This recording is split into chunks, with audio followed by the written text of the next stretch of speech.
คุณสมบัติสำคัญที่สุดและคุณสมบัติเดียวที่จะทำให้ท่านกล้าเผชิญหน้ากับชีวิตสิ่งนั้นคือวินัยครับ Self Discipline The Secret of Life Mastery นี่คือคอร์สเรียนที่จะทำให้ท่านได้บรรลุการสร้างวินัยชีวิตให้กับตัวเองเพราะทุกท่านรู้กันดีครับไม่ว่าท่านจะมีนิยามเป็นความสำเร็จในเรื่องอะไรท่านจะต้องพึ่งวินัยชีวิตและนี่คือสิ่งที่ท่านจะได้รับไปทั้งแผนการสร้างวินัยและก็รูปแบบการสร้างความสำเร็จที่เหมาะกับตัวตนของท่านมากที่สุดคอร์สนี้ครับเราจะจัดขึ้นในวันที่8และวันที่9กุมภาพันธ์เรียนทั้งสิ้น3ชั่วโมงท่านสามารถเรียนย้อนหลังได้และที่สำคัญครับการมีวินัยจะทำให้ท่านกล้าเผชิญหน้ากับความท้าทายในชีวิต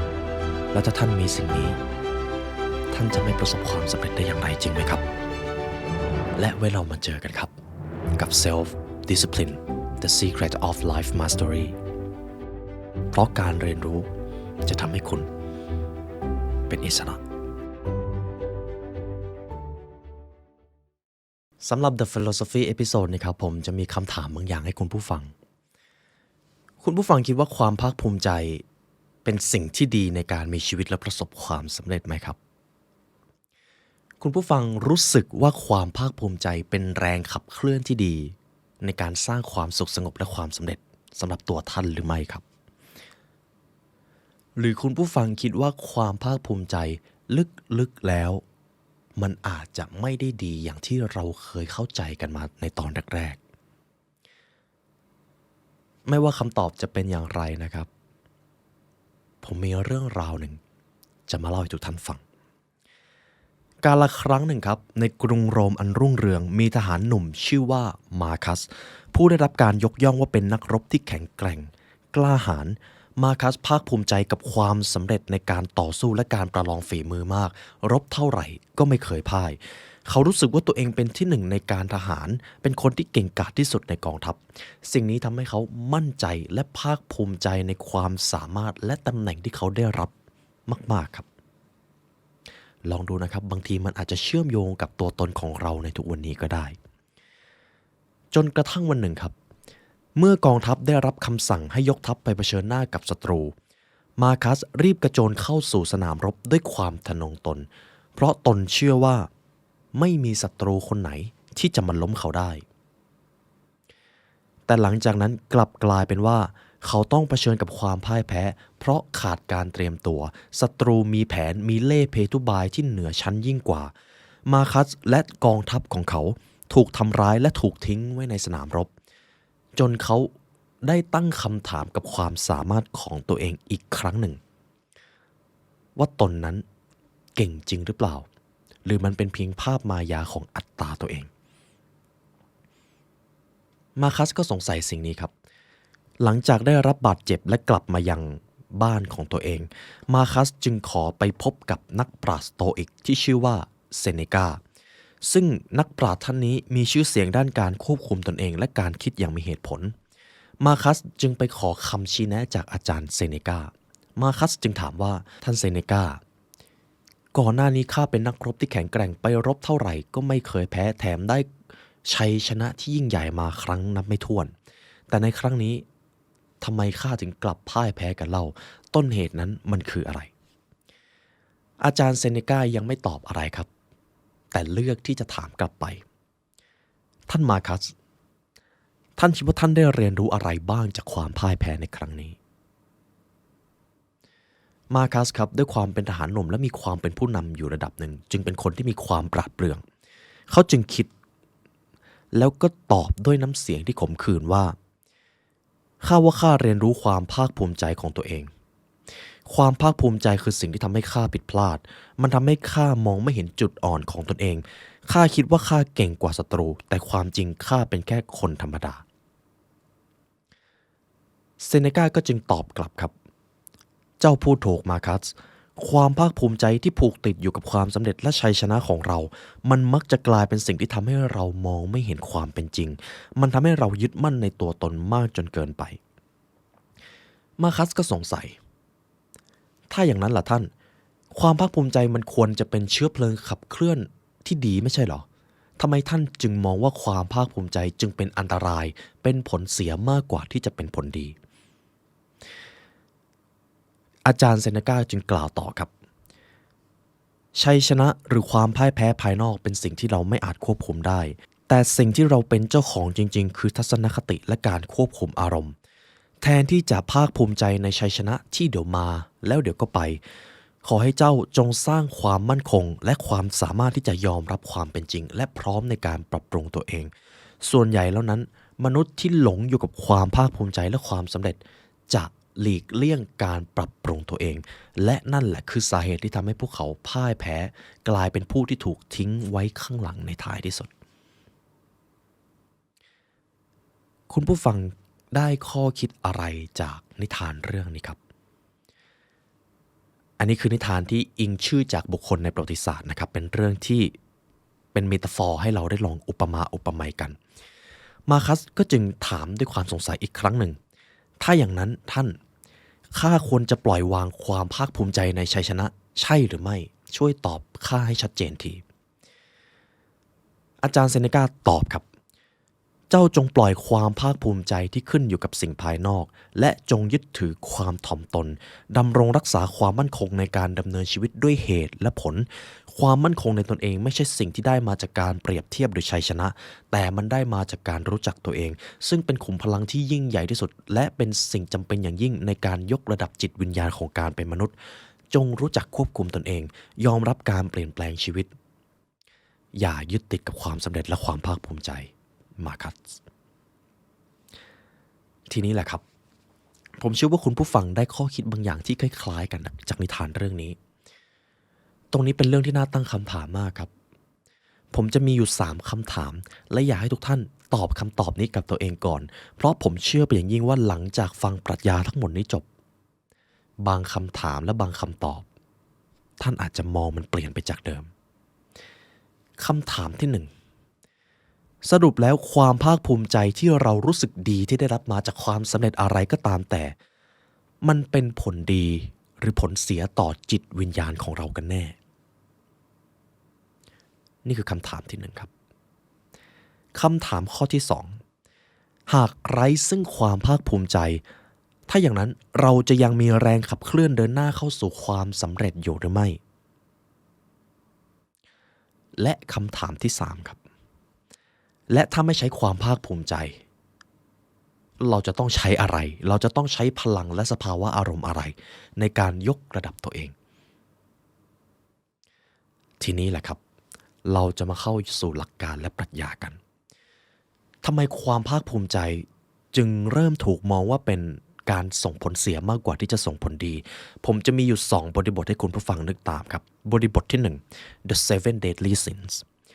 ความภาคภูมิใจครับในทางภาษาอังกฤษก็คือคำว่า pride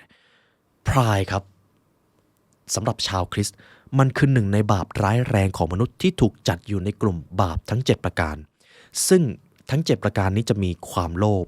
ความโกรธความริษยาความเกลียดค้านความตะกละความมักมากในกามและสุดท้ายก็คือความภาคภูมิใจครับซึ่งเจ้าความภาคภูมิใจนี้มันมีความคลุมเครือมากมันมักจะโดนตั้งคำถามว่าการมีความภาคภูมิใจมันเป็นเรื่องที่ดีสิแต่ถ้าหากลองสังเกตดีๆครับมนุษย์ที่ขับเคลื่อนตัวเองด้วยความภาคภูมิใจไม่ว่าจะไปในทางความสำเร็จการยกระดับชีวิตการสร้างความมั่งคั่งร่ำรวยหรือตำแหน่งบารมีคนที่ถูกขับเคลื่อนด้วยความภาคภูมิใจมักจะจบลงด้วยการเป็นทาสของอีโก้เสมอครับ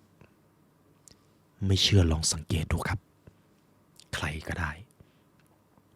หรือบางทีอาจจะเป็นตัวเราเองก็ได้ครับคุณผู้ฟังคิดว่าจริงไม่จริงครับ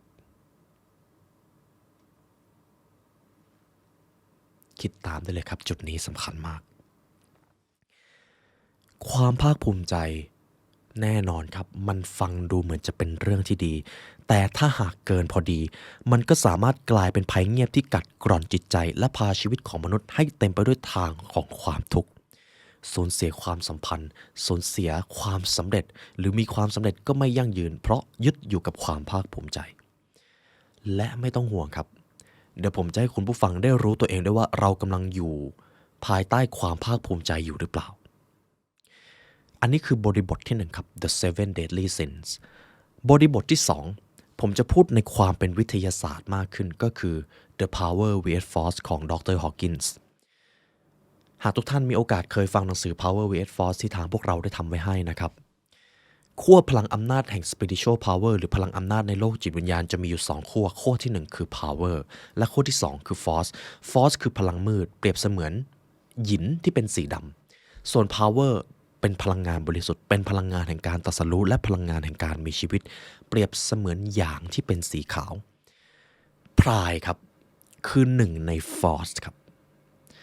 แต่เจ้าพรายมันคือ Force ที่กำลังจะเคลื่อนไปสู่ Power มันคือขั้นสุดท้ายของ Force ครับจึงไม่แปลกที่ทำไมความภาคภูมิใจหรือพรายมันรู้สึกคลุมเครือมากเลยว่ามันเป็นพลังที่ดีหรือเป็นพลังด้านมืดกันแน่เพราะพรายคือ Force ด้านสุดท้ายก่อนที่จะเกิดการเปลี่ยนผ่านไปสู่ขั้วพลังของ Power จากพลังงานลบไปสู่พลังงานชั้นสูงจากความตายไปสู่การมีชีวิตจึงไม่ใช่เรื่องแปลกที่เราจะสับสนสิ่งนี้คำตอบจริงๆก็คือในทาง Power vs Force ครับ Pride ก่อให้เกิดการยึดติดการแย่งชิงและการแข่งขันการใช้ Pride ขับเคลื่อนเจตจำนงจะก่อให้คนคนนั้นกลายเป็นทาสของอารมณ์อีโก้และแพชชั่นของตนครับทีนี้เราก็อาจจะเริ่มสงสัยถ้าไม่ใช้ Pride ขับเคลื่อนแล้วจะใช้อะไรขับเคลื่อนเดี๋ยวจะมีคำตอบแน่ๆแต่สุดท้ายตรงนี้ส่วนสำคัญครับความภาคภูมิใจหากยึดติดกับสิ่งนี้มันจะก่อให้เกิดเชื้อเพลิงในการยึดติดและอีโก้ซึ่งเป็นต้นเหตุของปัญหาในโลกมนุษย์ปัญหาที่ใหญ่ที่สุดก็คงหนีไม่พ้นการเข็นฆ่าและสงครามและที่สำคัญคืออีโก้ชอบยึดติดกับความภาคภูมิใจครับ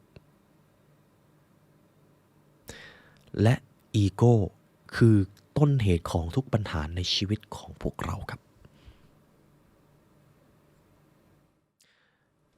ทีนี้ผมอยากให้คุณผู้ฟังถามตัวเองก่อนครับเวลานี้ท่านกำลังขับเคลื่อนความก้าวหน้าในชีวิตด้วยความภาคภูมิใจอยู่หรือเปล่าหรือท่านกำลังยึดติดกับความสำเร็จที่ก่อให้เกิดความภาคภูมิใจในอดีตอยู่หรือไม่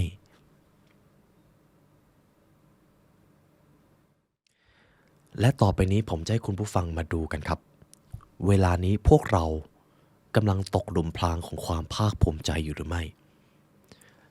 ข้อที่1ในยามใช้ชีวิตท่านคิดว่าท่านเรียนรู้มากพอแล้วในช่วงชีวิตนี้หรือท่านคิดว่าท่านไม่รู้อะไรเลยและการเรียนรู้คือหน้าที่ตลอดชีวิตคุณผู้ฟังเลือกแดนไหนครับระหว่าง 1. เรียนรู้มากพอแล้วกับ 2. เรียนรู้ตลอดชีวิตซื่อสัตย์กับตัวเองครับเพราะคนเกิน 60% บนโลกนี้คิดว่าตัวเองรู้ทุกอย่างหลังจากจบรั้วมหาวิทยาลัยแล้วดังนั้นคนส่วนใหญ่มักจะคิดว่าตัวเองเป็นนักเรียนมากกว่าความเป็นจริงครับแต่แน่นอนว่าการที่ท่านมาฟังคลิปนี้ท่านก็กำลังเป็นนักเรียนอยู่นะครับทบทวนตัวเองได้เลยครับสำหรับบทที่ 1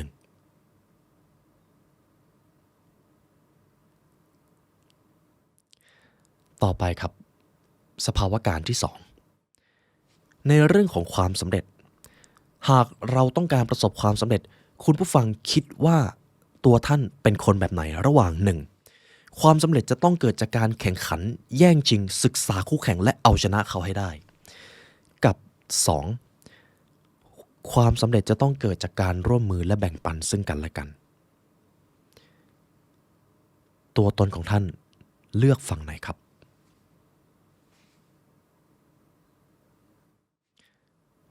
คำตอบก็คือการแข่งขันแย่งชิงคนที่อยู่ในแดนนี้มักจะถูกขับเคลื่อนด้วยความภาคภูมิใจแต่การแบ่งปันและการร่วมมือคนกลุ่มนี้จะถูกขับเคลื่อนด้วยความเมตตาและการแบ่งปันตอนนี้คุณผู้ฟังกำลังอยู่ในแดนไหนครับขอแค่รู้ตัวก่อนและเดี๋ยวผมจะให้คุณผู้ฟังรู้วิธีหลุดออกจากพรายสภาวะการที่ 3ในยามของการสานสัมพันธ์ท่านดำรงชีวิตด้วยการตัดสินและวิจารณ์ผู้อื่นโดยไม่ไถ่ถามหรือท่านยอมรับเพื่อนมนุษย์และยินดีที่จะศึกษาอีกฝ่ายแม้ว่าเขาจะแตกต่างจากท่านมากแค่ไหนก็ตามคุณผู้ฟังอยู่แดนไหนครับ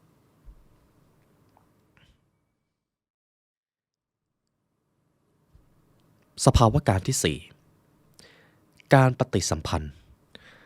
การพูดและการฟังท่านคิดว่าตัวเองทำสิ่งใดมากกว่ากันลองนึกถึงบทสนทนาล่าสุดสัก3 คนที่ท่านพูดคุยได้ครับ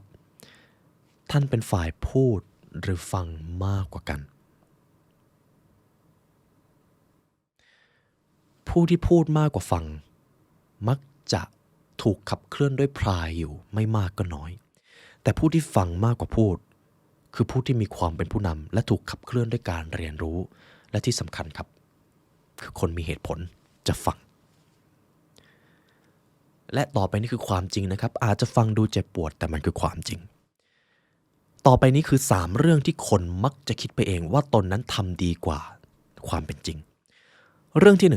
1เราเป็นคนขับรถเก่งนี่คือสิ่งที่คนมักจะคิดไปเองเรื่องที่2เราควบคุมตัวเองได้ดีนี่ก็มักจะเป็นเรื่องที่คนคิดไปเองและเรื่องที่3การเป็นผู้ฟังที่ดีคนส่วนใหญ่คิดว่าตัวเองเป็นผู้ฟังที่ดีมากกว่าสิ่งที่เขาเป็นจริงๆครับดูได้ง่ายๆครับหากท่านมักจะบอกว่าตัวเองเป็นคนขับรถเก่งนั่นแหละครับคือโอกาสที่ดีที่เราจะต้องมาทบทวนการขับรถของตัวเองหากเราคิดว่าเราควบคุมตัวเองเก่งไม่ต่างกันครับนั่นแหละครับคือช่วงเวลาที่เราต้องมา reflect ตัวเองให้บ่อยและถ้าเรา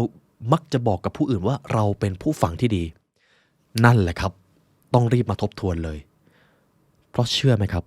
คนที่เขาเป็นผู้ฟังที่ดีจริงๆเขาจะรู้สึกว่าการฟังจริงๆมันยากมากจนเขาไม่กล้าบอกเลยว่าเขาเป็นผู้ฟังที่ดีอยู่หรือไม่ดูได้แบบนี้ครับ 1. หากเราสนทนากับใครหรือฟังใครอยู่แล้วมีคำตอบที่จะพ่นออกไปก่อนแล้วนั่นแหละครับเราไม่ได้ฟังและ 2. หากท่านฟังใครพูด30 นาทีแล้วไม่รู้สึกเหนื่อยแสดงว่าท่านไม่ได้ฟังจริงๆ 3. หากท่านฟังใครแล้วไม่สามารถทวนในสิ่งที่อีกฝ่ายพูดท่านยังฟังได้ไม่เต็มที่และ 4. หากท่านฟังใครแล้วท่านไม่สามารถตอบได้ว่าอีกฝ่ายกำลังรู้สึกอะไรอยู่ท่านยังฟังได้ไม่สุดครับและทีนี้มาลองคิดดูบางทีการฟังมันยากกว่าการพูดอีกถูกต้องไหมครับแต่ผู้ที่ถูกขับเคลื่อนด้วยพรายหรือความภาคภูมิใจจะทำการฟังได้ไม่ดีครับการฟังจึงเป็นการพาตัวเองออกจากกับดักแห่งความภาคภูมิใจอีกวิธีหนึ่งซึ่งเป็นวิธีที่ทรงพลังมากครับทุกท่านต่อไปครับสภาวะการที่5ในยามที่ประสบความสำเร็จท่านเก็บเครดิตไว้ที่ตัวท่านหรือท่านเลือกที่จะยกย่องสรรเสริญผู้ที่ร่วมจมหัวจมท้ายกับท่านอยู่ในดินแดนไหนครับการเก็บเครดิตไว้ที่ตัวเองผมเชื่อว่าลึกๆเรารู้ว่าคนกลุ่มนี้มักจะเป็นคนที่ภาคภูมิใจจนไม่แบ่งปันเครดิตนั้นให้กับผู้อื่นแต่คนที่สามารถยกย่องสรรเสริญและโปรยเครดิตให้กับผู้อื่นเป็นคนกลุ่มนี้จะถูกขับเคลื่อนด้วยความรักความเมตตาและที่สำคัญคนกลุ่มนี้จะเป็นคนที่ได้เป็นผู้นำอันยิ่งใหญ่ครับต่อไปครับสภาวะการที่6ในยามของการทำงานข้อนี้สำคัญมากครับท่านอยู่ในดินแดนไหนระหว่างทำเพื่อเงินทองชื่อเสียงและการพิสูจน์ตนหรือทำเพื่อปณิธานการสร้างคุณค่าและการสานมิตรกับผู้ร่วมงานเรากำลังอยู่ในดินแดนไหนครับคำตอบก็คือผู้ที่ถูกขับเคลื่อนด้วยความภาคภูมิใจมักจะต้องการสร้างชื่อเสียงสร้างตำแหน่งสร้างอำนาจบารมีและการพิสูจน์ตน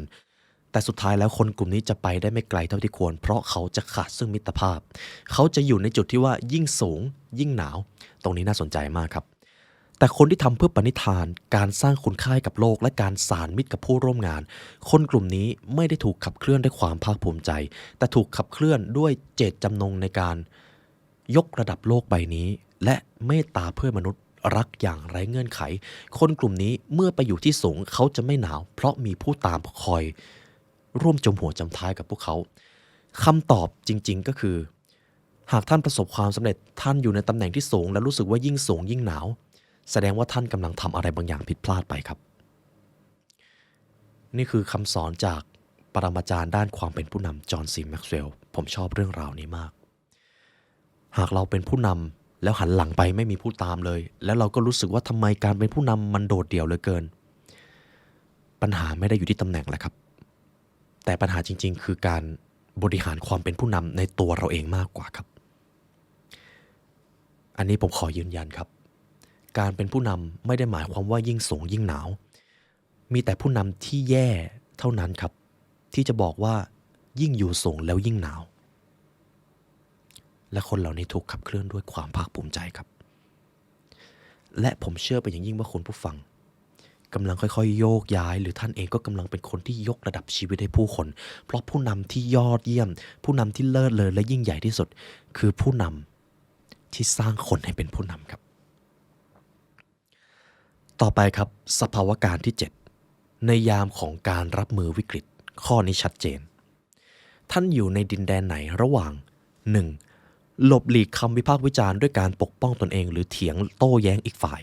หรือ 2. ท่านรับฟังและจดบันทึกเพื่อยกระดับตัวเอง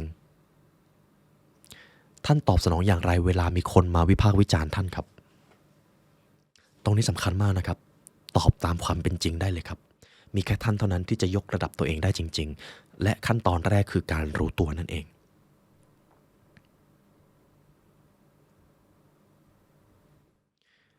ความจริงต่อไปนี้ครับเรามักจะคิดว่าเรารับฟังคำวิจารณ์จากคนอื่นมากกว่าความเป็นจริงดังนั้นถามอีกรอบหนึ่งครับคุณผู้ฟังรับมือเวลาได้รับคำวิพากษ์วิจารณ์อย่างไรครับ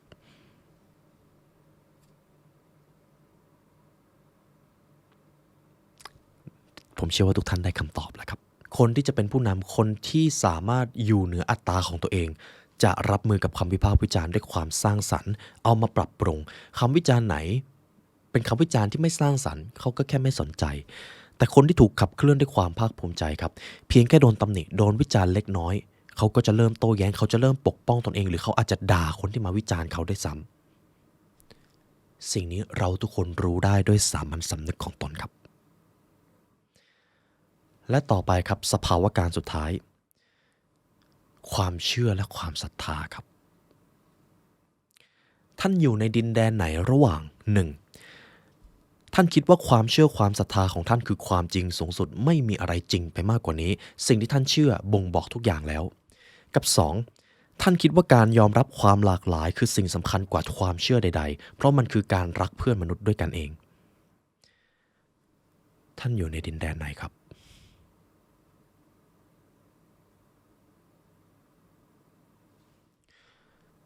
คำตอบครับผู้ที่ถูกขับเคลื่อนด้วยความภาคภูมิใจผู้ที่ยังไม่สามารถเอาชนะอัตตาและอีโก้ของตนเองจะคิดว่าสิ่งที่ตนเชื่อสิ่งที่ตนศรัทธาคือสิ่งที่เป็นความจริงทุกอย่างการศึกษาแค่สิ่งนี้ก็เท่ากับรู้ทุกอย่างแล้วสิ่งนี้ผู้ที่ยังตกเป็นทาสของความภาคภูมิใจจะไม่รู้ตัวครับและตอนนี้ผมเชื่อว่าเราได้รู้ตัวกันแล้วแต่ผู้ที่อยู่เหนือความภาคภูมิใจอยู่เหนืออีโก้จะเห็นว่าการยอมรับการเมตตาการยอมรับความแตกต่างซึ่งกันและกันคือความจริงที่เลิศเลอที่สุดไม่มีอะไรสง่างามไปมากกว่านี้ทุกท่านได้รู้คำตอบแล้วนะครับและผมเชื่อไปอย่างยิ่งครับว่านี่จะเป็นจุดเริ่มต้นที่ดีที่จะทำให้เราอยู่เหนือเจ้าพรายซึ่งเป็นสิ่งที่อีโก้ชอบมากปัญหาของเรามาจากอีโก้ครับความขัดแย้งความบาดหมางความขุ่นเคืองความวิตกกังวลการไม่อยู่กับปัจจุบันมาจากอีโก้แทบทั้งสิ้นดังนั้นความภาคภูมิใจยังเป็นแรงขับเคลื่อนที่ดีสำหรับคุณผู้ฟังอยู่หรือไม่ครับทีนี้ผมจะตอบคำถามแล้วกันครับยังจำ3คำถามที่ผมถามไว้ในช่วงแรกได้ไหมครับความภาคภูมิใจที่เรารู้สึกดีที่ได้รับมาเวลาประสบความสำเร็จสรุปแล้วมันเป็นผลดีหรือผลเสียต่อจิตวิญญาณของเรากันคำตอบครับมันเป็นผลร้ายมากกว่าผลดีเพราะเรายังมีขั้วพลังที่สูงกว่าความภาคภูมิใจและมันเป็นพลังที่บริสุทธิ์มากกว่ามันสามารถขับเคลื่อนเราไปได้ไกลกว่าความภาคภูมิใจครับคำถามที่2หากไร้ซึ่งความภาคภูมิใจเราจะยังมีแรงขับเคลื่อนเดินหน้าเข้าสู่ความสำเร็จอยู่หรือไม่ คำตอบคือมีครับเพราะคำตอบนั้นจะอยู่ในข้อที่3ถ้าไม่ใช้ความภาคภูมิใจเราจะต้องใช้พลังอะไรในการขับเคลื่อนตนคำตอบก็คือความรักในเพื่อนมนุษย์การรักในชีวิตการมีเหตุผลเหนืออารมณ์ด้านมืดการปิติยินดีกับความสำเร็จของตนและผู้อื่นการเป็นหนึ่งเดียวกับสรรพสิ่งและการไม่ยึดติดกับความสำเร็จรู้สึกดีได้เวลาประสบความสำเร็จแต่ในขณะเดียวกัน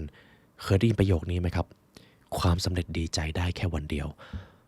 เพราะวันต่อไปท่านก็จะต้องยกระดับตัวเองจากสิ่งที่ท่านเคยเป็นอยู่นั่นคือภารกิจของเรา